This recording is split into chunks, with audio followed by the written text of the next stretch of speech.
This poem is called A Description of the Stone. Though Daphne fly from Phoebus bright, yet shall they both be one. And if you understand this right, you have our hidden stone.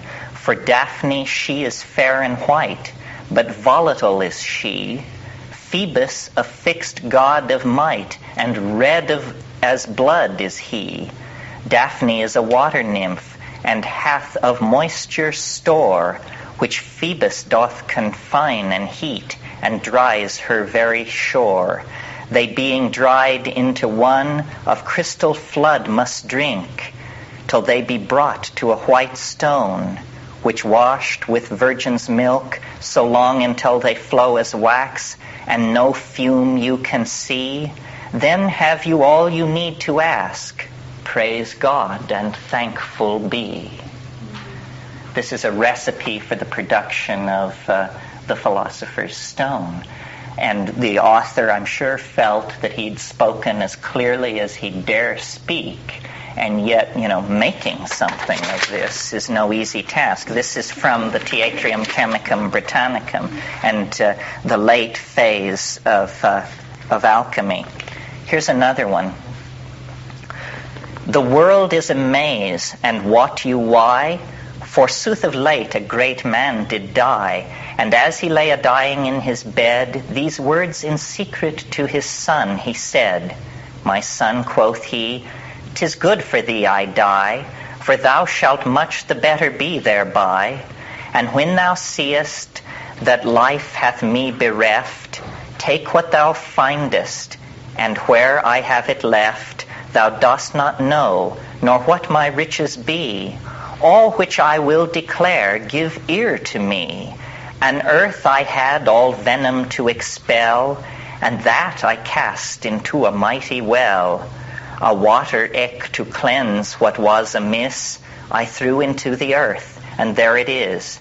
My silver all into the sea I cast, my gold into the air, and at the last into the fire, for fear it should be found, I threw a stone worth 40,000 pound, which stone was given me by a mighty king, who bade me wear it in a fourfold ring. Quoth he, this stone is by that ring found out, if wisely thou canst turn this ring about. For every hope contrary is to other, yet all agree, and of the stone is mother. So now, my son, I will declare a wonder, that when I die, this ring must break asunder.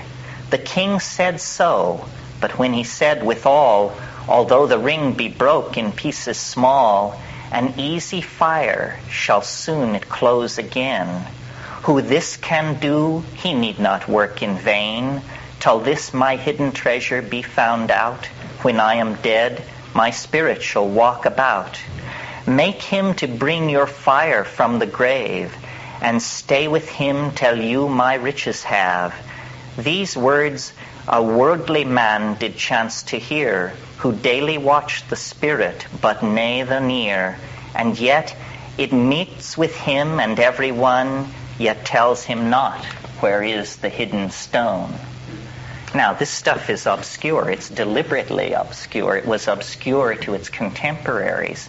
And the whole effort became one of collecting this kind of material and finding it out.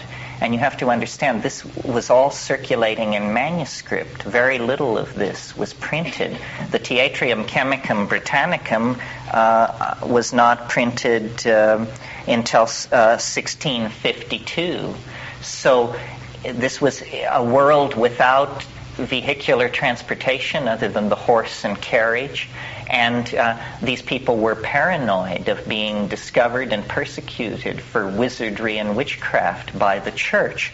So each alchemist, working in secret with a limited number of texts, with a local control language, created this vast conceptual patchwork of ideas. And this is in large measure responsible for the obscurity of what is said.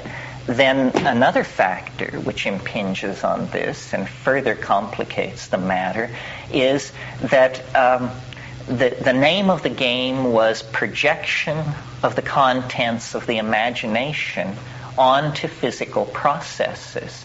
So taking red cinnabar, which I mentioned last night, and heating it in a furnace until it sweats mercury, for one alchemist, this is the incineration of the red salamander and the collection of our Mercurius in the great pelican. They named their chemical apparati after animals and gods, and so the pelican is a standard distillation apparatus, basically a condenser on top of something which is boiled.